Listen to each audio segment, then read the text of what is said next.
jewe rwose reka mbabwire nukuri hari ibintu baro baragenda bavuga hanze tugaceceka ariko none se ko Yesu yaduhaye agakiza tugaceceka ko yadukijije tugaceceka ko hari ibyo yakoze tugaceceka tugeze n'igihe abantu bavuga butumwa bageze abantu bavuga ngo urarata Yesu ngo yagukije umugongo ni ikintu gikomeye bishobora kuba byoroshe kuri wowe ariko uwo mugongo giye wari undembeje haleluya umugongo wari undembeje Yesu yankijije umugongo niba yarankijije umugongo I have to stand and testify yampaye agakiza ariko yankijije n'ingwara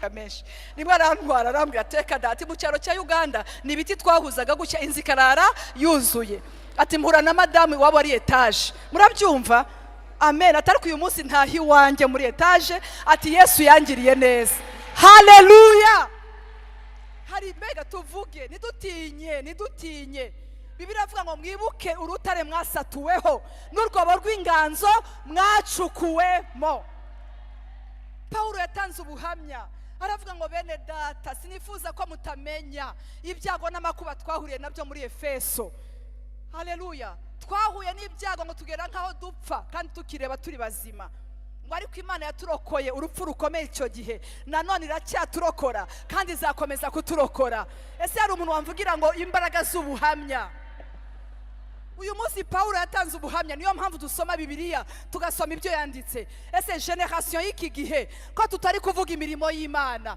ab'Imana yakirije hano muri 40 jours muruzuye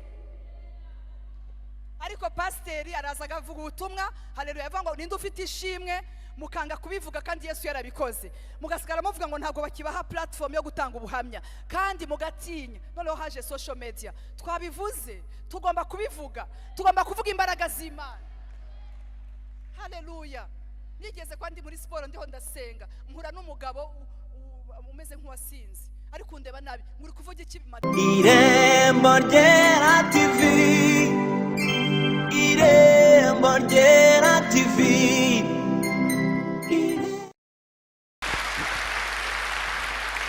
arakaririmbo kavuga ngo uwo mwami w'abami yaradutoranyije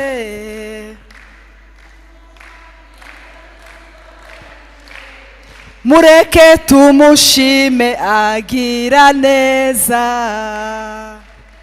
mumfashe aho muri gusa uwo mwami w'abami yaradutoranyije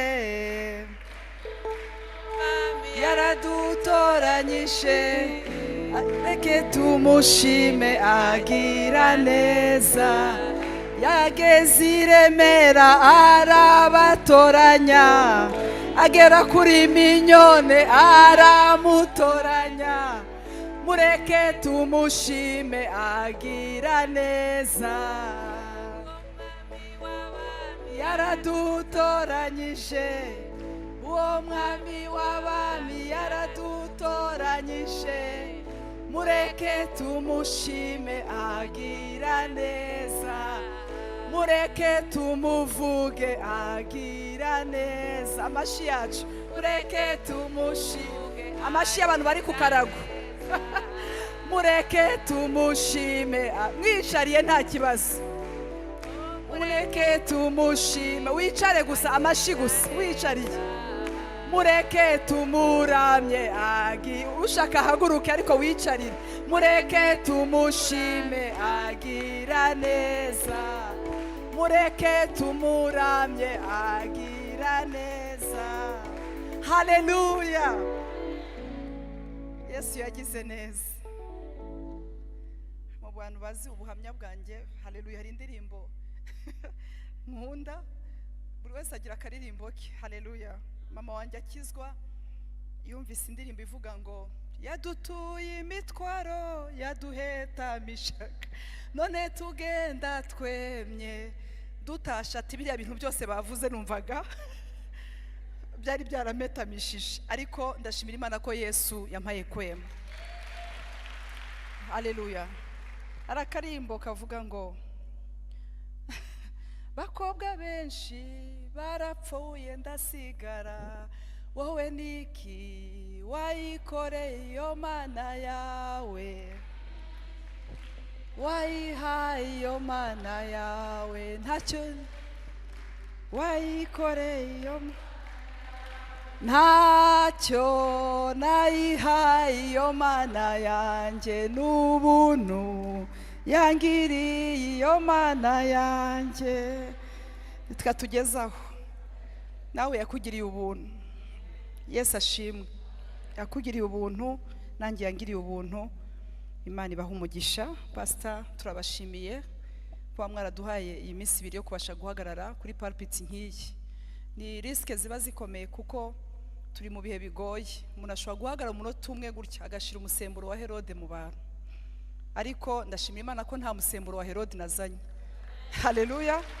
Nta musemburo w'abafarisayo nazanye, ariko nashaka kubereka uburemere buba burimo kugira ngo wakire umuntu. Abantu babigeze ku munsi wa 25 bari imbere y'Imana, hasigaye iminsi 15 mukarangiza.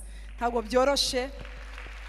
Umuntu ashobora kuza agakubitamwe ibintu bihabanye n'ibintu mwize akaba arabivanze neza neza, ariko ndashimira Imana ko abafite umwuka wera turi connect, twese turi connecte. Amen. Nagira mumfashe nakire abantu baturutse mu itorero rya Noble Family Church. Reka bongere bahaguruke. Nanze nabo ngabo nyine pastor yakiriye. Imana ibubaha umugisha. Nanze kuvuga ngo aba women ko aba women baba hose. Yesu ashimwe cyane, ushobora no gusanga hano bahari, ariko abangaba ni abanobo twazanye. Imana ibaha umugisha kandi ikomeze kubagira neza. Uyu munsi rero turakomeje ku ijambo rivuga ngo imbaraga z'ubuhamya bwacu. Ejo twavuze ku mbaraga z'umwuka wera. Muri iyi minsi ibiri nahawe, haleluya, n'itorero rya Remera, nari mfite kuvuga kuri ibyo bintu bibiri. Umunsi wa mbere nkavuga ku mbaraga z'umwuka wera mu kudufasha kuvuga ubutumwa, noneho twamara kubona umwuka wera tukabasha guhamya. Haleluya. Tukabasha kugenda tugahamya biturutse mu byo Yesu yadukoreye, tukabasha guhamya tukavuga imirimo y'Imana, abantu bakagarukira Imana. Rero imbaraga z'ubuhamya bwacu, uyu munsi turaza kujya ku mbaraga z'ubuhamya bwacu. Rero tuba turi kwiga, hanyuma noneho bakanadusengera, ariko twabashije kwiga ko Bibiliya avuga ngo kwizera kuzanwa no kumva. Iyo twumvise burya bigenda neza. Kuba tutabanye ejo, ndashaka gusa kuvugaho gatoya nk'umunota 2 ninjira mu ijambo ry'uyu munsi. Twize ku kintu kivuga kuvuka ubwa kabiri, nanone tuvuga gukura, tugakura tukagera mu rugero rushitse, noneho tugasohoka tukabasha kugenda tukerekanwa, tukajya mu Bisirayeli, tukajya kuvuga ubutumwa, tukagaragara. Twavuze kuri Yohana uburyo yavutse, twe twabihuje no kuvuka ubwa kabiri, ntabwo twabihuje no kuvuka mu mubiri mu byo busanzwe. Namaze imyaka myinshi nibaza ari ya jambo riri muri Yohana 1:12, haravuga ngo kubamwemeye bose cyangwa se kubamwizeye bose ngo yabahaye ubushobozi bwo kuba.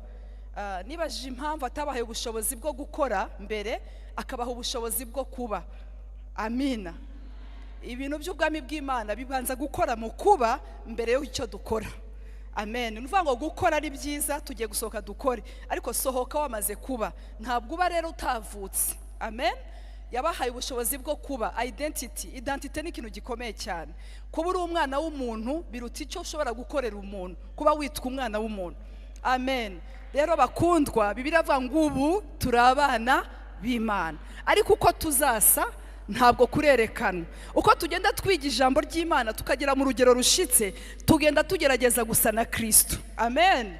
Haleluya. Uko tugenda dusa na Yesu tugasa nawe. Hari igihe ujya kureba ukareba neza uzirebe nawe muri miruwari. Hari igihe nireba nk'abandi ibindi minyoni umwana w'Imana, undi munsi nkareba ariko ni mu mwuka, ntabwo ari ku isura. Nkongera nkareba miruwari yanjye y'ijambo ry'Imana, simvuga miruwari isanzwe. Nareba nkasanga wenda harimo, haleluya, umwuzukuru wamutera hejuru. Yesu ashimwe cyane. Kuvuga ngo hari ibintu bigenda bizamo, ariko ndashimira Imana ko muri processus yo gukizwa no kwegera Imana no kumva ijambo ry'Imana, Bibiliya avuga ngo noneho ijambo rimaze kubeza. Haleluya. Ubu ngubu reka abantu bakomeze bavuge. Hari abantu batinya guhamya, akavuga ati genza abasha guhamya hari ahantu hose hatunganye. Reka da, icyo wabonye, icyo Kristo yakoze ku buzima bwawe, hera aho ngaho. Ndabizi neza kuri muri processus yo kugenda uba icyo Imana ishaka kuba cyo. Haleluya. Amina.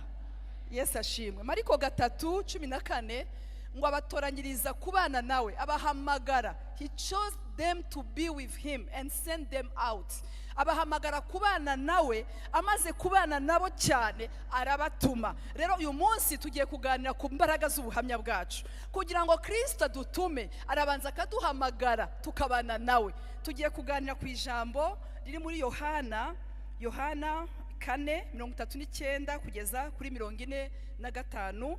Ijambo turagenderamo, turasuhuje ndetse n'abari kure, abari online bose, n'abimana bahumugisha hamwe natwe hano i Remera. Amen.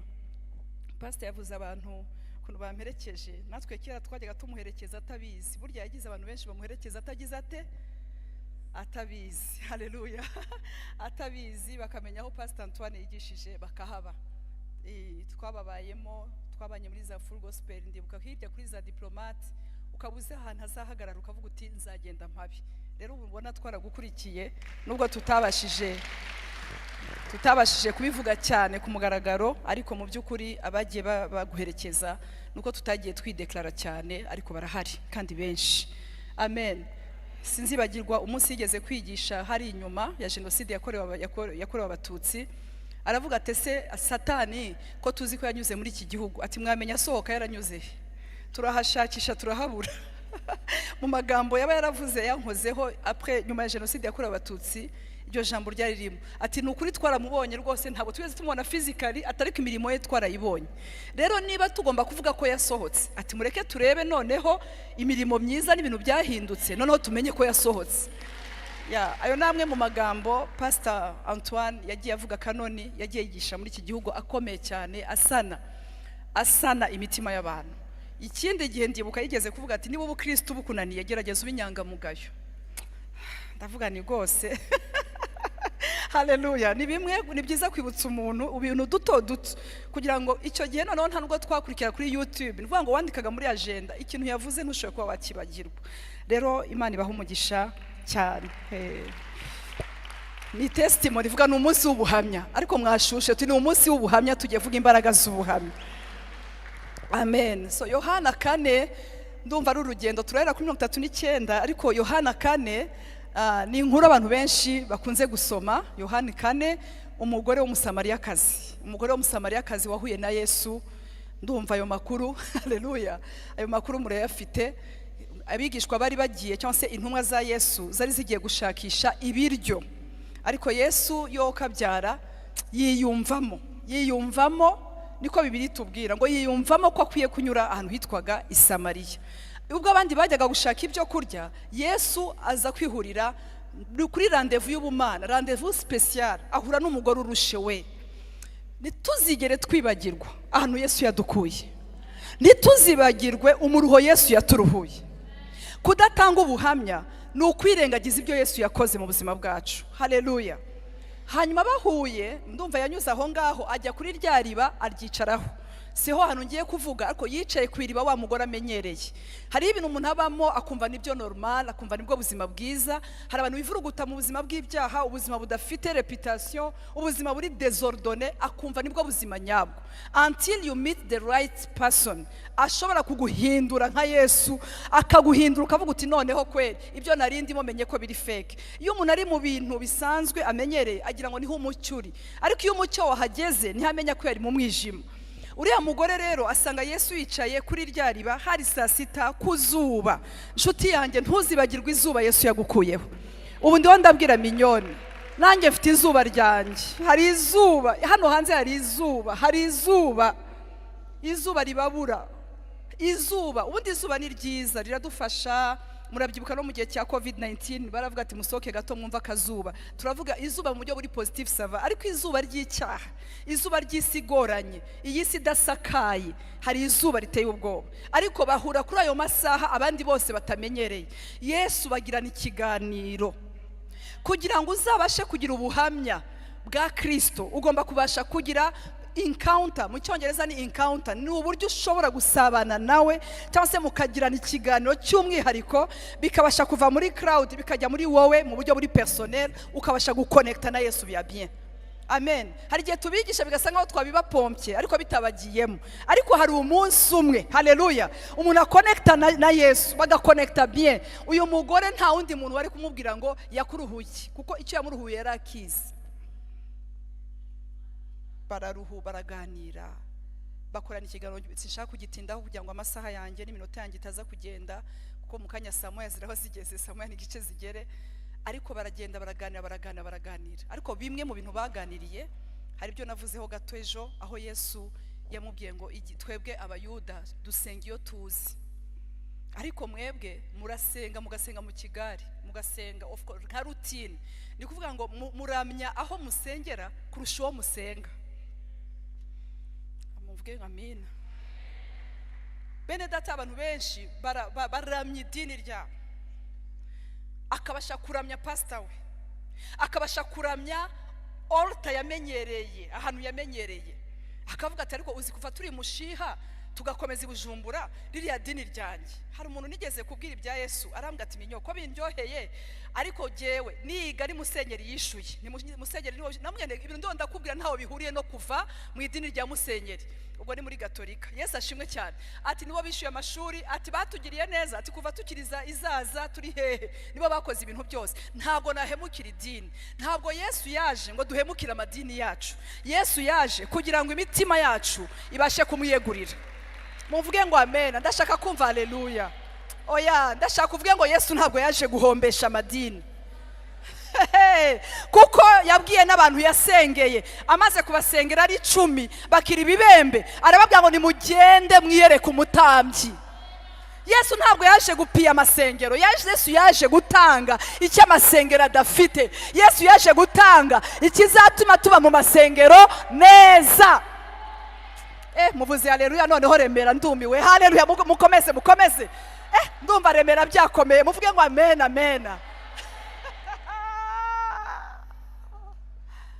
haleluya yo tuvuga ngo Jésus m'a libéré c'est pas question de là où tu es c'est pas question ya hanu hagaze c'est question ni eta y'umutima wawe na hanu hagaranye na Yesu témoignage ugiye gutanga nico Yesu yakoze mu buzima bwawe nico Yesu yakoze mu mutima wawe imbere muri Zefaniya 3:17 ngo Uwiteka ari muri jye imbere indani ni intwari kandi arakiza ariko abo yakijije bambabariye koko bakamuha icyubahiro amina Yesu ashimwe aramubwira ati rero aha hantu we ntabwo ubizi uwo mugore ati sogokuru wacu Yakobo wowe uzi bya Yakobo grandpere wacu yacukuye iriba hano ari fungura hano mu gikingi cya Yakobo abikora umuhungu we Yosefu ahangaha hahozeho iri ni iriba twese tumenyereye twebwe namwe ntidusangira ni gute ushobora kuza hano nkaha ukazana nkaha twebwe tumenyereye grandpere yarabisize niki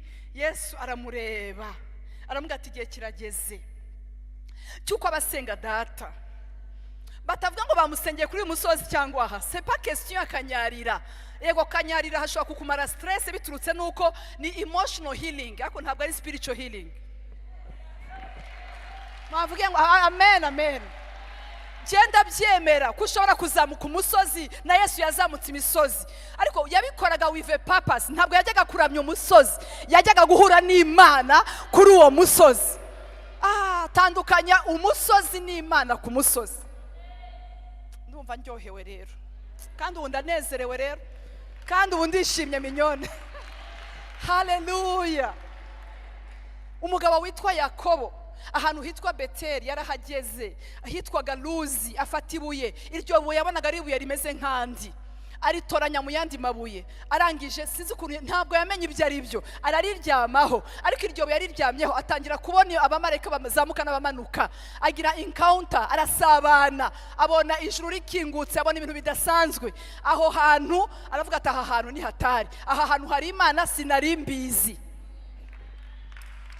Yesu ashimwe ariko mwumva ikintu cyaje kuba nyuma aho hantu ahita Beteli ariko mu by'ukuri aragenda ajya gukorera Labani imyaka myinshi cyane ariko Labani ariko igihe yagarukaga vuga utagarutse ndashaka kuvuga ngo agarutse ntabwo yaje ngo hantu hagume hitwe Beteli hiswe El Beteli bivuga ngo Imana y'i Beteli mbere yahuye n'ahantu ariko ubwa kabiri ahura n'Imana kurushaho yongera umunsi ukuntu byagenze mbere yuko agaruka yaragiye atwika ibigirwamana byose ibintu mwabyumvise turi ya mbere n'ukuri yahuye nayo ariko nta bigirwamana yagize ati yatwitse atwika ibigirwamana ibintu byose bituma adahura n'Imana, ibyaha bisohora mu buzima bwe. Hanyuma aravuga ati no, haleluya, aho hana Imana n'ukuri rahahindura. Mu bundi buryo haba El Betel. Ubundi Betel bivuze inzu y'Imana, ariko El Betel bivuga Imana yo muri iyo nzu. C'est le temps de n'igihe cyo kuramya le Dieu de la maison kurusha kuramya la maison de Dieu. Ashimwe n'abari hano ndashaka tuvuge ngo haleluya. Ni kuri pe, hari abantu baramya rozari, hari abantu baramya ibyo byose, hari abantu baramya indimi, bakaramya indimi, bakaramya haleluya. Twe dukora 21 jours bakaramya 21 ngo genda mukora 21 maze arebe haleluya, ndamukora 21 bari abarozi ndabemeza muri 21 yego 21 izabanza imenagure wowe mbere yo kumenagura umurozi. Ariko vuga ngo haleluya, vuga ngo haleluya. Power of our testimony.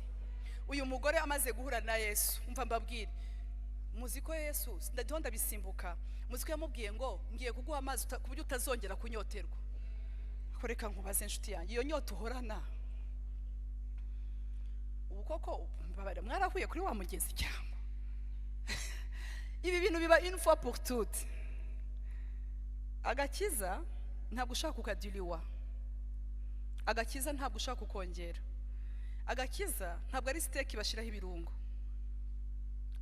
Mwacecetse nkomeze se cyangwa nta kibazo? Tu peux pas mariner le salut. Kumarina murabyumva cyangwa ntabwo mabi? Yego, ntushobora gufata murunga agakiza, ahubwo Yesu yamaze kuguha akakiza agenda arunga ubuzima bwawe. Ako mwavuze ngo amen, haleluya. Ubuzima bwawe arabupagara bugahinduka, mbega bugahinduka ubuzima budasanzwe. Ariko agakiza karashitse agakiza ntacyo wakongeraho. Ubu nubona ko nkunda Imana n'abandi bayikunda, ariko nta kindi kiguzi tuzatanga ngo tujye kumusaraba Kristo yagiyeho. Ahubwo what I can do, I can carry my own cross. Ariko ubundi nukuri cyo Yesu yakoze yaragikoze. C'est vraiment total. Ndashaka kuvuga ngo tetel style, c'est accompli. Ariko hari ikintu tugomba gukora nkatwe nk'abantu bahuye na Yesu. Ikintu wakora nk'umuntu wahuye na Yesu nugutemwanya. Nugutemwanya. Mumbabare mbivuge, nukuri témoignage zirabuze. Ntabwo mvuze ngo duhimbe, kuko wenda hari n'abahimba ngo bongere views. Ntabwo ndibyo ari byo ndiho ndavuga. Haleluya. Ntabwo ari byo ndiho ndavuga, ariko nanone ntitubemerere ko bakomeza kuvuga ubusa kandi abafite ibyo bavuga bahari. Jewe rwose reka mbabwire, nukuri hari ibintu baro baragenda bavuga hanze tugaceceka, ariko none se ko Yesu yaduhaye agakiza tugaceceka, ko yadukijije tugaceceka, ko hari ibyo yakoze tugaceceka. Tugeze n'igihe abantu bavuga butumwa bageze aho bavuga ngo urarata Yesu ngo yagukije umugongo. Umugongo ni ikintu gikomeye, bishobora kuba byoroshe kuri wowe, ariko uwo mugongo giye wari undembeje. Haleluya. Umugongo wari undembeje. Yesu yankijije umugongo, niba yarangije umugongo I have to stand and testify. Yampaye agakiza ariko yankijije n'ingwara. Imana itanga amahoro mu ngo. Haleluya. Ingo zararaga muri Iran na Iraq, ariko uyu munsi zikaba zarasubiranye. Kuki zidashobora kuvuga imbaraga z'Imana? Yesu yahuye n'uyu mugore amuga, even the man you are with is not yours. N'umugabo muri kumwe si uwawe. Hari abandi yego, ariko n'uwo muri kumwe ubu ngubu ntabwo ari uwawe. Yesu arabizi kuri atari uwawe.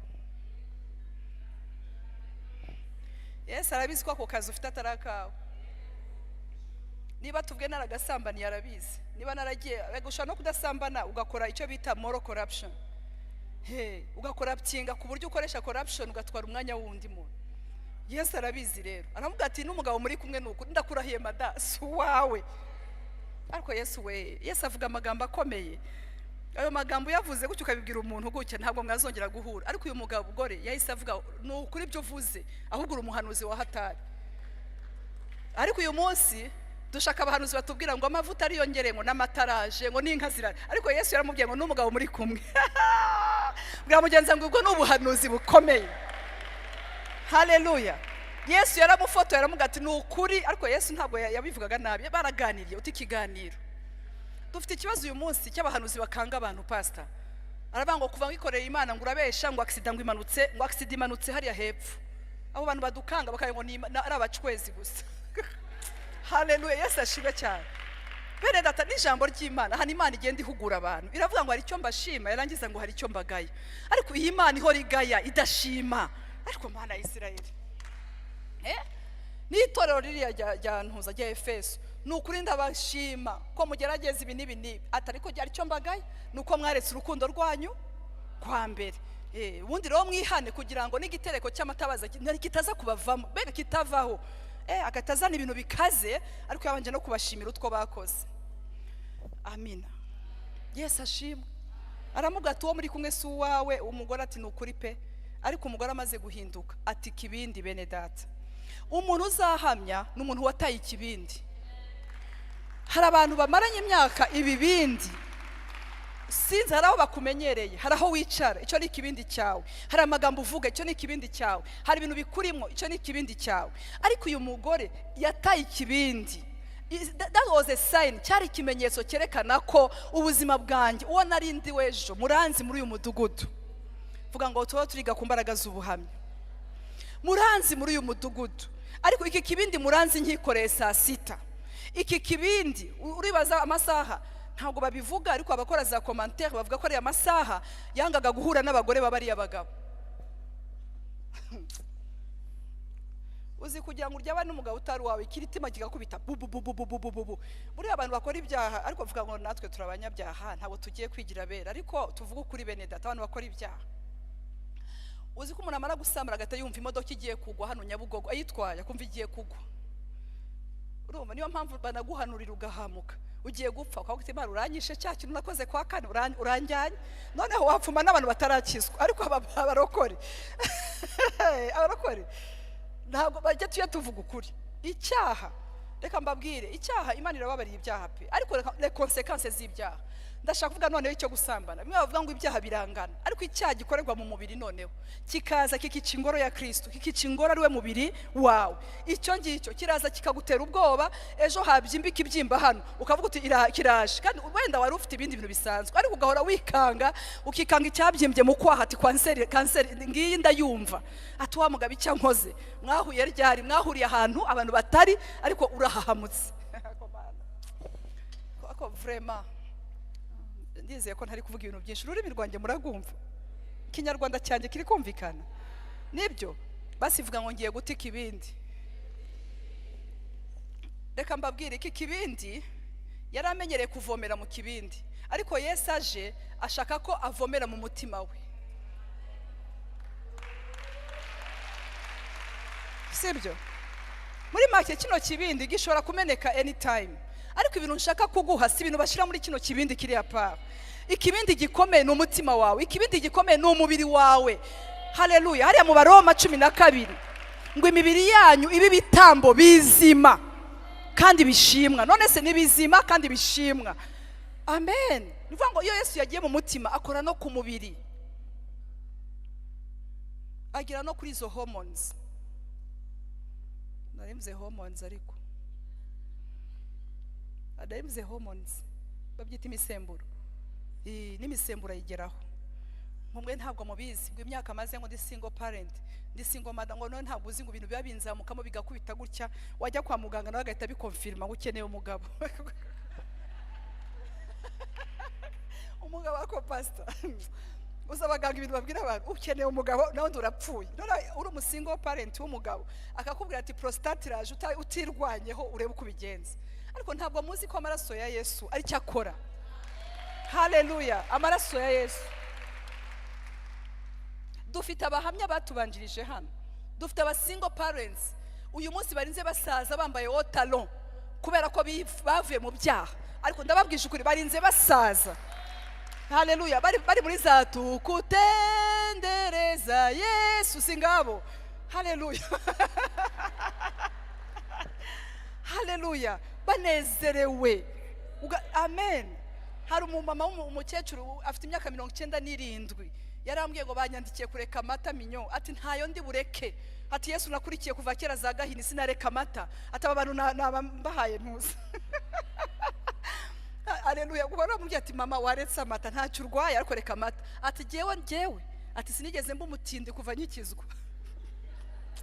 ariko rwose ariko aba bantu ni bazima bene dati ibyaha ni bibi haleluya ibyaha birica ibyaha bizatubuza kujya mu ijuru ariko uretse tukiri ninaha les conséquences du péché ku bana bacu ku gihugu cyacu ku itorero umuntu akaba ari umukuru w'itorero akajya gushira ibiganza ku mitwe y'abantu avuye gusambana urura komenika iki mu biganza ntabwo nzi ibintu ndiho ndavuga masturbation ukaba ngo ugiye ndi umusirimu none ukajya kugura imashini umunsi wabonye mission y'akazi Yesu agupromotinze uvuye muri 40 jours Yesu aragupromotinze ugiye muri Amerika ugahita ujya gusura amashini ngo yo kwigenza neza none ugasanga ibyo bintu umwanya wo kugira ngo uheshe Imana icubahiro usanze wagiye muri bya bintu vraiment amen ababudiste badafite Yesu ababudiste abahindi abantu bari hano bize mu buhindi babibabwira bigishwa self control sibyo pastor bakishwa self control bakabaho badasambana badafite mwuka wera badafite Yesu none twebwe ubwo yaduhaye Yesu akaduha n'umwuka we ariko mwavuze ngo amen impamvu ndi kuvuga ku busambanyi nicyo kintu cyari kiboshiye umugore ariko amaze guhinduka Yesu ajya gushaka babagabo bose atangira men ministry Yesu atangira Pastor Yesu atangira men ministry nibaza ko Yesu atangira nka men of Isaka ministry Yesu atangira ikintu gitandukanye ariko Yesu agenda amaze kumena iguti kibindi ajya kubwira abantu aravuga ati nimuze murebe umuntu uzi ibyanjye byose ntabwo bigusaba kuvuga amaverse aya maverse ntabwo wayashobora kera nigeze kubwira pastor ndamugana ibintu byose nabibwiriza ariko duha kubwiriza muri evangelisation ndamugana uzandinde kwigisha abalewi kubara ibintu by'ifu y'ingezi ntabyo nashobora pastor haleluya nani ntabwo nabibasha rwose ibintu by'ifu y'ingezi kabayonga ibyo bintu rwose ndamugana imbabare ubitware rwose haleluya mitari umuvuga butumwa kera nibwo umenye ko yari umwana we mu gakiza yajyaga twigisha yagera hano akavuga ngo ça on ignore c'est pour les Corinthiens haleluya ati bitubyihorere nibyo bakorino amen ariko reka ibyo bakorino byihorere ariko genda uvuge ukuntu Yesu yaguhinduye amina meda genda uvuge Yesu wakugiriye neza haleluya officially amen wana sifuwe sana hari abantu reka mbabwire bahitingaga muri uyu mujyi none uyu munsi warakijijwe wicaye hano i Remera ariko ntabwo abantu baramenya icyo wakiriye ntabwo baramenya icyo wizeye nta n'umunsi n'umwe amen ugasanga sande twateranye ntabwo wazanye umuntu guterana dimanche ikurikiye abantu muraturanye ariko nta n'umubwira ibyo urimo si byiza ko bamenya biriya bintu reka nanjye mbanze bitesting ariko bitestinze imyaka 10 ko byagukoreye ko waje udafite ibiti utabona ibitotsi kwa warabibonye ko waje haleluya bene data ko twaje turushe reka mbabwire ngewe numvaga mfite ikibazo ndi umukobwa uko nzandika kuri invitation ya mariage nari mfite crise d'identité ikomeye cyane nakijijwe n'agakiza crise d'identité yari mereye nabi nibazaga se kuri dote nzandika ngo iki nzandika ngo jewe izina ry'umugabo wanjye nkurikize n'iryanjye bihure numvaga ntazi ikindi kintu narenzaho numvaga mfite kwibaza ukuntu nzahagarara abasaza bakuru baje gukwa iwacu ariko nta zina rya papa ririho namenye papa wanjye icyo gihe kera ashize imyaka ariko mfite imyaka 33 ntabwo ari ubu ngubu a 33 ans nibwo namenye papa wanjye sanga arakijijwe ngira amahirwe nsanga yarakijijwe amen Yesu ashimwe ndamumenya ariko ndibuka kera turi Burundi tugajya gusura bene wacu b'abanyarwanda bakakubaza ngo niko mwa uruwande iryo jambo nararitinyaga cyane natinyaga ijambo rivuga ngo uri mwene nde uruwande bagiye kubaza ngo uruwande nahitaga nsezera numvaga ntazi numvaga mfite sheme kimwaro cyo kuba utumva utafite papa ku ishuri najya kwiga nkasanga abandi bana bafite abapapa ngiye nkumva papa ntaryo nkumva afite sheme ntabwo nari mbuzi ikintu nari mfite ibiryo nari meze neza nari mfite mama ufite byose ubujuwa hole zose ariko kutagira papa paternité fatherhood ariko maze gukizwa yo Imana ihumugisha ashize n'imyaka myinshi umumama umwe twasenganaga ambwira ukuntu yari inshuti ya se cyane none bituma akunda Imana data hama ndamubwira ni wowe rero ubwo ukundana Imana data giye nikundira mwuka wera kuva nkizwa nkunda mwuka wera ndamwari nkunda mwuka wera no kuri papa sha numva ndabona nkunda mwuka wera arambwira ati rero atujya musaza shaho wo mu ijuru, papa wo mu ijuru, ati kira gisaza shaho ati no musaza mwiza shaho minyo, ati no musaza mwiza, ati ni imfura, ati ni mzee wa zamani. Hati ujye baba we nukureka mbabwire ari kubinganiriza gutya, ndamugana insengera kuko impamvu numva muzehe wo mu ijuru ntamukunda ni kubera ku disconnection na papa, bituma numva abapapa bose bameze bega nk'uwanjye, nkagira ngo na papa wo mu ijuru niko ameze, ijambo papa nkumva ntabwo ndishaka. Arambwira ati rero nsengera, nawe ngiye kugusengera uba inshuti ya mwuka wera, tukadusengerane, turafatana turasengerana. Ariko kuva icyo gihe numva identite yanjye irasanywe. Uyu munsi nubwo mvuga Yesu nkavuga iby'agakiza, ariko njya mbwira abantu kuntu Imana yambereye papa, impa n'ijambo rivuga ngo nubwo Aburahamu atatuzi ngo ariko Mana wowe uri data wa twese. Iryo jambo riraza rirankoraho, numva sinongeye kugira manque d'affection. Haleluya. Nakomparaga ubuzima bwanjye n'ubwa mama iteka. Mama wanjye yakunzwe na se cyane, yari afite ababyeyi bose, ateta kuri papa na mama. Ariko mama wanjye ntajya atinya kuvuga ukuri, amezemo nka pasteur. Yesu ashimwe cyane. Haleluya. Amezemo nka Yesu ashimwe. Haleluya. Ameze nka pasteur wacu. Pastor Kwande. Reka mbabwire, abantu bafite affection yuzuye ntibatinya kuvuga ukuri. Ariko twebwe tuba duca iburasirazuba n'iburengerazuba kugira ngo nzakubwire ukuri, nkarinda guca ingororero, nkazagaruka kubera manque ya affection. Ariko Yesu amaze kunzamo, Yesu amaze kunkiza icyo gikomere uyu munsi, nataye ikibindi, sinibuka naho nagitaye. Uyu mugore aragenda asanga timu ya mbere, arayibwira ibyo umuntu, muze murebe umuntu. Abo bantu baravuga toya, watubwiriye uwo mugabo. Nico kintu ushaka kubabwira, watubwiriye uwo mugabo. Ndacyari muri Yohana 4:39 kugeza kuri 45. Watubwiriye uwo mugabo akaza natwe ibyo bintu bikatugeraho. Watubwiriye uwo Yesu natwe akatugeraho. Bivuga ngo uyu mugore cyambere ntabwo yihereranya ubuhamya, ntabwo yagiye kuvuga ibintu byo kubesha bene data. Twe kujya tubesha mu buhamya, ibintu byo kubesha ngo wizeye Col Belge warisize munsi y'igiti cyo mu Mutara, ntabwo ari byo. Ariko mwavuze haleluya. Haleluya. Yesu ashimwe cyane. Amina. Haleluya. Niba warakuriye ku ishabwe, wigira complex ya mayonnaise, babwira ishabwe, babwira ibintu nk'ibyo ngibyo, hagarara. Amen. Tugira umugabo ukomeye usengera iwacu, ajya avuga ati twebwe iwacu inzu yuzuraga mu munsi umwe, ngiye nkagira ngo bari bafite amafaranga menshi. Rimwe arantwara arambwira teka dati mu cyaro cya Uganda ni ibiti twahuzaga gutya inzu ikarara yuzuye. Ati mpura na madamu wabo ari etage. Murabyumva? Amen. Atari uyu munsi ntahi wanjye muri etage, ati Yesu yangiriye neza. Haleluya. Hari mbega tuvuge, nidutinye. Bibiliya avuga ngo mwibuke urutare mwasatuweho n'urwobo rw'inganzo mwacukuwemo. Paulo yatanze ubuhamya, aravuga ngo bene data sinifuza ko mutamenya ibyago n'amakuba twahuriye nabyo muri Efeso. Haleluya. Twahuye n'ibyago ngo tugera nkaho dupfa kandi tukireba turi bazima. Ngo ariko Imana yaturokoye urupfu rukomeye icyo gihe, nanone iracyaturokora kandi izakomeza kuturokora. Ese hari umuntu wamvugira ngo imbaraga z'ubuhamya? Uyu munsi Paulo yatanze ubuhamya, niyo mpamvu dusoma Bibiliya tugasoma ibyo yanditse. Ese generation y'iki gihe ko tutari kuvuga imirimo y'Imana, ab'Imana yakirije hano muri 40 jours muruzuye.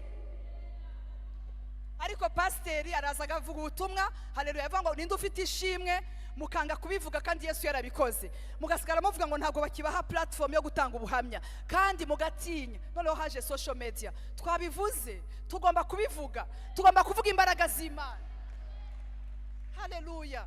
Nigeze kwandi muri siporo ndiho ndasenga, mpura n'umugabo umeze nk'uwasinze, ariko ndeba nabi, muri kuvuga iki mada?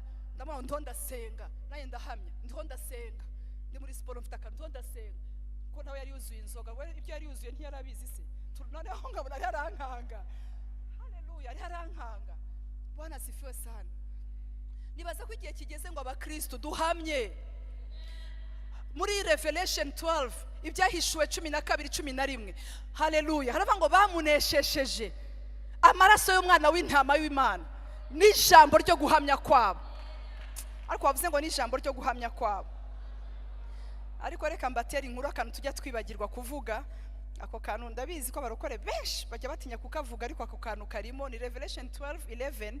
Hari akapati tujya twibagirwa kavuga ngo, aravuga ngo they triumphed over him by the blood of the lamb. Baramuneshesheje biciye mu maraso y'umwana w'intama. Ahandi ngo n'ijambo ryo guhamya kwabo. Ijambo ryo guhamya kwabo ntabwo ari testimonies, ni testimony.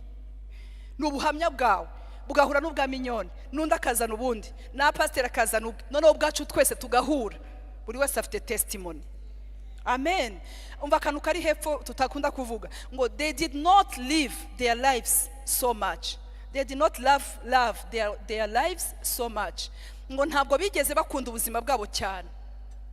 Aka kantu kari hepfo dukunze kuvuga ngo baramuneshesheje hamwe n'amaraso y'umwana w'intama w'Imana n'ijambo ryo guhamya kwabo. Tukibagirwa akantu gakurikiye kavuga ngo ntabwo bigeze bakunda ubuzima bwabo cyane. Ntabwo ushobora guhamya Kristo ukunda ubuzima bwawe cyane. Hano haravuze ngo ubukunda cyane, bivuga ngo abantu babukunda ariko ntukabye. Twese nta muntu utabukunda, nanjye nkunda ubwanjye, ariko not so much. Sinzi ko mubyumva. Hari igihe umuntu atinya agarinda reputation ye, agatinya kuvuga ibyo Yesu yamukijije.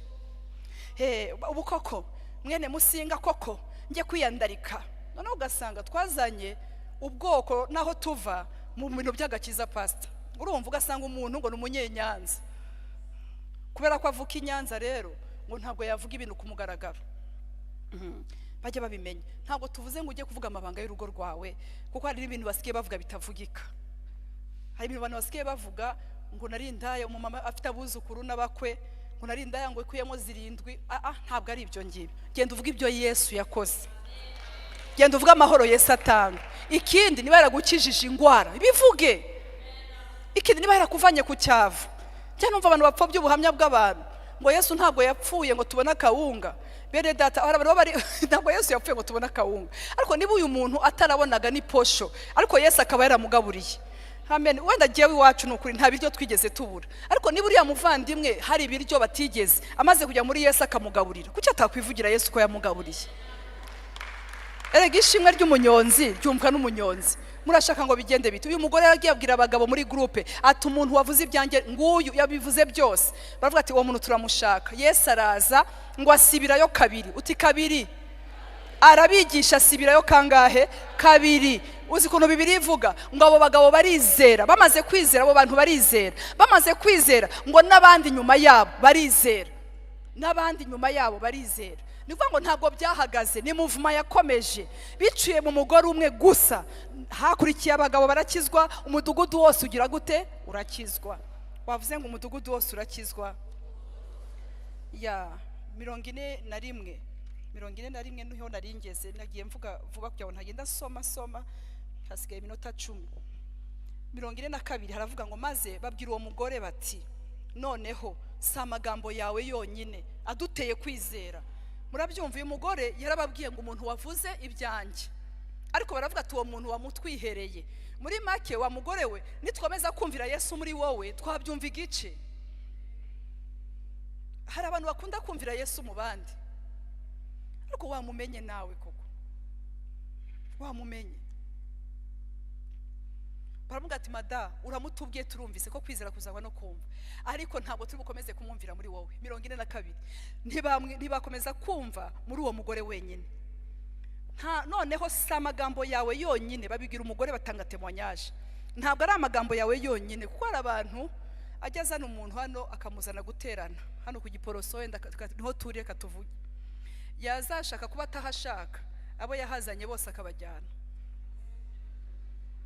Ntabwo mujya mubabona, cyangwa n'igihe ujye ubibona genyine umuntu abo yipakiriye.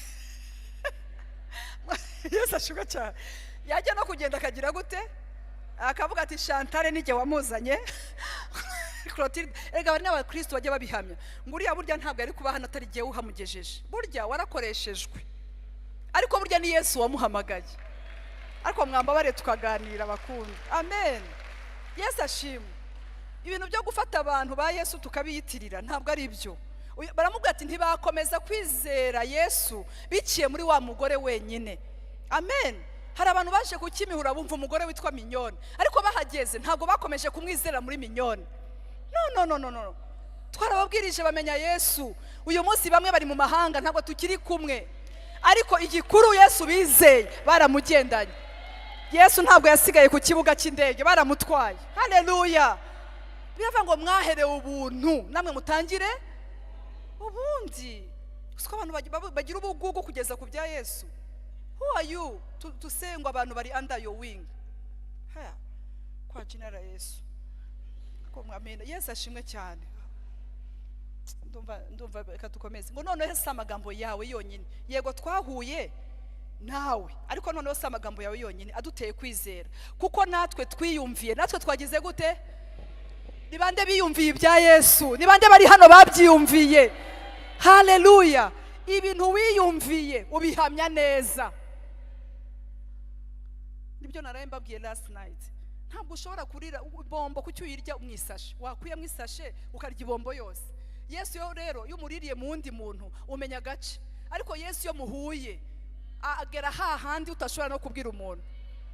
Ikindi nagira nkubwire, iyo pastor agwisha abantu bahuye na Yesu, pastor aratabarwa. Ibi mbabwira ni ukuri. Reka mbabwire, hari imyaka nayoboye ministry, ariko imyaka nayoboye nkabona mfite abantu bakunze Yesu cyane, nibwo norohewe. Ubu ngubu pastor singi sengera imbeba, singi sengera ibintu byose, ari ibintu nasengeraga ntagomba gusengera. Ngo kirakubise, ngo kiramanutse, ngo kiraje. Abo ngabo baracyahari bavuka gutyo, ariko uko nyena ngwiza uko nyena mbana n'abantu bamufite, burya abantu bamufite bubaha n'ubuntu bw'Imana buri ku buzima bwawe. Yego, abantu bamufite burya bamenya protocole y'inzu y'Imana. Burya abantu bamufite bamenya icyo gukora kibanza n'ikibatabanza. Abantu bamufite burya niyo bagira pasteur wasubiye inyuma ntibagwa. Ariko mwavuze ngo amen. Ndashaka basi kumva haleluya ya vrai. Amen. Yesu ashimwe. Hari amadini njya numva agira ibibazo ukumva byasakuje ahantu hose, ariko ugasanga korali ziracyaririmba, ugasanga abadiyakoni baracyakora neza, ugasanga abantu baracyakunda itorero ryabo bakaritandukanya n'uwagwiriyemo. Akakubwira ati itorero ryanjye ni iryanjye. It's not about that, kuko Yesu twarahuye. Mwavuze ngo haleluya. Ndashaka kumva noneho ya vrai ikubita ari amabati. Yes, icyambere baramubwiye ngo twiyumviye. Narinzi ko ndi buvubone akanya none karanjyana. Icyambere ni ukumva. Baramubwiye ngo twiyumviye. Vuga ngo twiyumviye. Ntabwo waba witness w'ibya Yesu utarumvise. Ntabwo mfite akanya. Icya kabiri ngo tukamenya ko uyu ari we mukiza. Ikintu bita gusobanukirwa no kumenya. Biravuga niba mwarasogongeye mukamenya, ntabwo ari gusogongera gusa, kuko n'ubunyobwa barabusogongera, ariko niba mwarasogongeye mugahita mumenya. Gusogongera bitabyara kumenya, ntabwo ari byo, ariko bamaze gusogongera baramenya. Kuri 43 iyo minsi ibiri ishize avayo ajya Galilaya, nuko Yesu yahamije yuko umuhanuzi atagira icyubahiro mu gihugu cy'iwabo. Aho ngaho Yesu ajya Galilaya, umva 45 ageze Galilaya, abanyagalilaya baramwakira kuko barabonye. Yesu ashimwe. Hariho kumva, hariho no kugira gute? Uvuga uti kubona. Kuko babonye ibyo yakoreye i Yerusalemu. Ba Kristo reka mbabwire, nibyo koko ari by'abantu bumvise, ariko mwaretse bakabona. Yes, abantu bakeneye kubona ingwara zikira, apana ibintu byo gukinisha. Ingwara zikira mu rusengero. Ako mwavuze amena. Yes, ariko bazabimenya gute ko wakize ugaceceka? Yamugenze ngo warakize uraceceka. Hepatite B yavuyeho uraceceka. Uravuga ngo giye rwose Mana singiye kwitamaza, ariko reka nkubwize ukuri. Ntiwasanze pastor amubira akagusengera, ariko umaze gukira cwe. Haleluya. Ntabwo twebwe tubwira abantu ngo muze muvuge muhamye, kuko muba muzi ko ari nka market mukora aba pastor. Niko wenda rimwe na rimwe. No. Tuba turapapia le monde ténèbres kugira ngo abantu bamenye Imana. Babonye ibyo yakoreye i Yerusalemu, barabibonye. byose mu minsi mikuru, kuko muri iyo minsi nabo bari bagiyeyo kugira ngo babibone. Hari abantu batazi ibiriho birabera hano, hari abantu batazi amakuru, ako sharinga link, muhe link umubwira uti iremera turi mu bubyutse, turi mu bihe byiza, ntabwo ndi kuvuga ubwigahini. Yesu ashimwe cyane, haleluya. Mwabwira uti turasenga, turi mu minsi idasanzwe, turi mu bihe bidasanzwe. Bwana sifiwe, gloire à Dieu, gloire à Dieu. Ndumva nsa nkurangije. Oya Yohani 51 ujye no kuri 35 haravuga ngo nakwihamya ubwanjye, guhamya kwanjye ntikuba ari ukukuri, ahubwo hariho undi umpamya. Yohani 5:31 nakwihamya, ako Yesu we ndagukunda, nakwihamya ubwanjye, guhamya kwanjye ntikuba ari ukukuri. Hari abantu bihamya akavuga ngo maze kuzura abantu 5 kandi nta numwe uraza, ntawe turabona n'ukuri, agahita akubwira ngo no, ngo namuzuriye muri Zimbabwe. Ariko se ariko mwavuze haleluya. Ariko Imana yagabanyije abantu kwihamya koko. Mwaretse tugahamya ariko tukareka kwihamya. Urumva? Noneho gendibuka njya gukirizwa kwijabe muri 91 i Burundi muri Eglise Vivante. Harimo abantu baba muri Rohero ni nko abantu bo muri Kiyovu, abantu bakomeye nyine, abana bo kwa. Noneho bakaza ko twe tuvuye, ntabwo twari hasi mu budehe bwo hasi, ariko twari aho ngaho bwa mugeze ngo bidro class iraho. Noneho twaza bakavuga ngo bene data ndashima Imana, ngo vraiment vacances yagenze neza, ngo indege yagize turbulence, ngo ariko ngo mumpera Imana icyubahiro. Yesu ashimwe cyane. Bwa mugenze ngo apostle yawe itaga gubwa nabi. Ntabwo nako abantu ngo baragiye muri vacances ngo barari imireti. Kamana ibintu this is too much. Nkumva mbega baje kubivuga mu rusengero kandi kuri bo ryari ishimwe, ariko nkumva nta kintu ndi kumvamo. Amen. Ngo vraiment ngo bene data ngo urabona ngo ikiriri ngo jewe ngo vraiment ariko reka mbabwire, twe kwihamya, twe kuvuga abantu twasengeye n'abazimu bavuye mu bantu twivuga, tuvuge Yesu wabikoze. Ayo mashabaye make, reka mbabwire, muzi impamvu ibitangaza bitaraba byinshi mu matorero.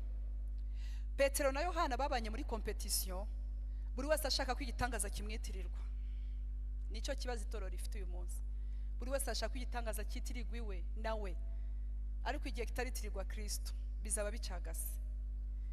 Hanyuma bari muri competition bagera kumvaye, ariko umunsi Pentecote yasohoye imbaraga z'umwuka wera zimaze kubageraho, barafatanyije ngo bazamuka, ibyakozwe n'intumwa 3 ngo bafatanya bose ngo bazamuka ku isaha yo gusenga, barazamuka ku rusengero. Wavuze ngo ku isaha yo gusenga, amen. Bazamuka bahuje bene data, abantu bari muri competition. Pentecote bagezemo batangira kugendana bahuje, nta usenya undi. Yesu ashimwe.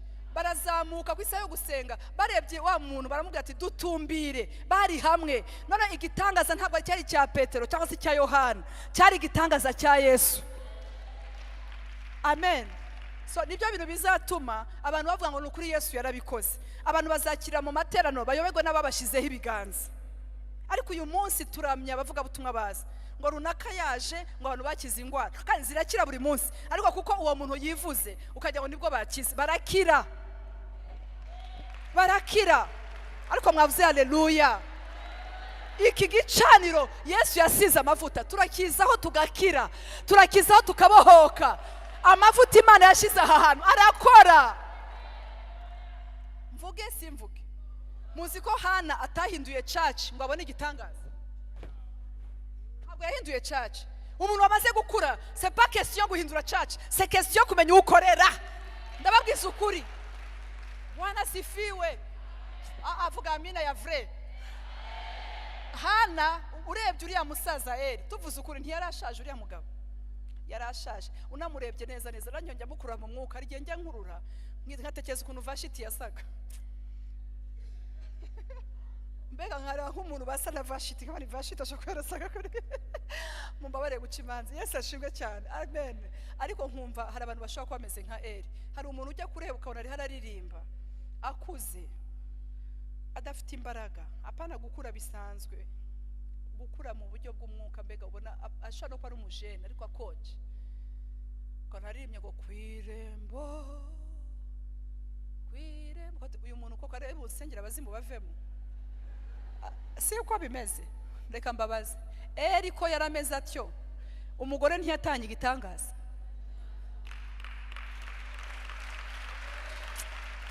Naye ngiye kuvuga ngo mujye mwitondera inkono ikuze cyangwa se isekuru, umuhino ushaje bahita nta gutera amabavu. Barivuze ngo amavuta akuze ntatera amabavu. Umuhini ugize ute musha n'ute umuhini utera amabavu. Umuhini musha nariko ushaje umva ko unyerera umunyerera. Bene tatu utinya umuntu utinze muri ibi bintu niyo atavuga cyane. Abadayimoni barabizi ko uwo muntu abaye ubuzima bwo gukiranuka.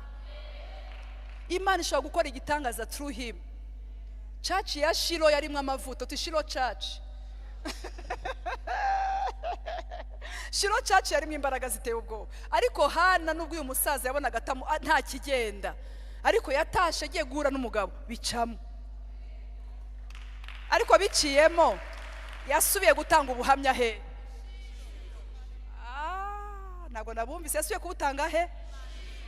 Apana mu nzu y'Imana gusa tuvuge ngo ishiro. Hari ukuri Imana igukorera igitangaza ahantu ukajya kugitanga ahandi utarabanza kuza mu nzu y'Imana aho watabariwe. Mureke tubivuge. Urumva ibaze pasiteri wawe kuko ubona uri gutanga ubuhamya kuri YouTube utaraje hano. Ndavuga ukuri bakundwa. Yes, we need to tell the truth. Tugomba kuvuga ukuri. Amen. Yahamagaye Yesu azahura na babantu ubuhamya buragaragara. Aho rero muri Yohana 5 narangirizaga 31 ngo sinabasha kwihamya. Kuko impamvu nta kwihamya mu mpako kanya gusa amasome ntahe pastor murayinyemereye. Nibyo yuko ibyo mpamya ari by'ukuri. 33 ngo mwatumye kuri Yohana nawe yahamije ukuri. Urumva ibyo yagiye guhamya ni by'ukuri. Ntabwo yagiye kubitamo ngo birungo yongeremo ibinyoma. Icyakora sinishingikirije ku buhamya bw'umuntu, ahubwo mbivugiye kugira ngo mukizwe. Ofete ntabwo intego yo kubivuga ntabwo nakabivuze mu by'ukuri. Ntabwo nakagombye kubivuga kugira ngo bititwa ko ndiho ndi praisinga cyangwa nishira hejuru. Ariko impamvu mbivuze no kugira ngo mukizwe. Ntabwo tugiye gutanga ubuhamya ngo abantu bavuge ngo uriya mugore ngo yarahitinze, ariko no kugira ngo abantu bagire gute. Ako wavuze cyane ngo bakizwe. Umva 35 ngo uwo yari itabaza ryaka. Ibaze gutanga témoignage y'umuntu uriho ariko bakavuga ngo yari itabaza ryaka. Wari uzi ko nawe nk'umuhamya ugomba kubitabaza ryaka mu mudugudu w'iwanyu. Yari itabaza ryaka Yohana. Hanyuma ngo rimurika. He was a burning light and burning and lighting. Donc yara shining light ariko akaba na burning light. Ariko uyu munsi dufite abantu bashaka gushininga batabaye burned, batabanje ku burning. Ariko he was burning and shining. Ariko bivuga ngo nubwo ari gushininga ari haragenda yongara nka buji. Ari hara burning, mujya mubona buji iri kuzigenda shining and burning. Nubwo ntanga ubuhamya nka minyoni, I'm shining today ariko I'm burning. It's just 100 years. That's it. Umuntu abaciyeho. Ibi bintu mbona twasariye ntabwo tushobora kubirenza imyaka 100, ariko nubwo mu gihe cye yakoresheje igihe neza. Sibyo Bibiliya ngo mugire haleluya ngo teach me to count my days, nyigisha kubara iminsi yanjye. Amen. Tubari iminsi yacu. Eske Yohana mubatiza ngo yaramurikaga ari tabaza ryaka kandi rimurika akamurika, ariko murebe ngo mwese mwinjoyinze igihe cye, nawe waretse bakinjoyinga igihe cyawe. Ndarangije bakinjoyinga igihe cyawe. Amen. Reka mbabwire igihe ntabwo kigaruka ariko wagikoresha neza. ibaze uyu munsi twageze mu Rwanda ntabwo nareka kuvuga amazina tujya tureka no kuvuga abo muri Amerika tuvuge nabo mu Rwanda ariko twagera tuza mu Rwanda ukumva ngo hariya ngo kwa ba Filipari ngo uyu nguyu ntoye yakijije bajyaga bavuga ubutumwa ukumva ba Filipari baje kuvamwo apostolique hano inyuma sibyo mu gihe cyabo baramuritse Methodiste yaramuritse Baptiste yaramuritse ADPR yaramuritse Restoration iramurika Anglican iramurika Zion iramurika shiraho n'izindi na Presbyterian Church ntiyoroshe zose zagize zite saramuritse bari abasaza najyaga nkunda gusura abasaza nkaba muze Hitimana uri muri Presbyterian Church n'abana be nkajya kumusurana ukicukiro byo numva uwo mupapa ibintu bye amen baramuritse abari aho hanze bigeze kuba abarepresenta batandukanye bakayihura abitwa basanze urwimo n'abandi baramuritse ariko today ni wowe mbabara tuvuge ngo ni wowe ni wowe Anglican Church yaramuritse iramurika gahira imbaraga z'umwuka wera tuya tuhasura twadi nahangaha yamanukiye cyagiye umunsi ko aba women tuya muri retreat gahini kuko tuzi ko Imana yigeze kuhaba tukahapfukama tuvuga ngo Mana wahabaye cyagihe turashaka ngo bane natwe haleluya ndashaka uvuge ngo baramuritse mu gihe cyabo ariko iki gihe ni cyawe reka mpamagare pastor azadusengere amen Yesu abaho umugisha Irembo ryera TV Irembo ryera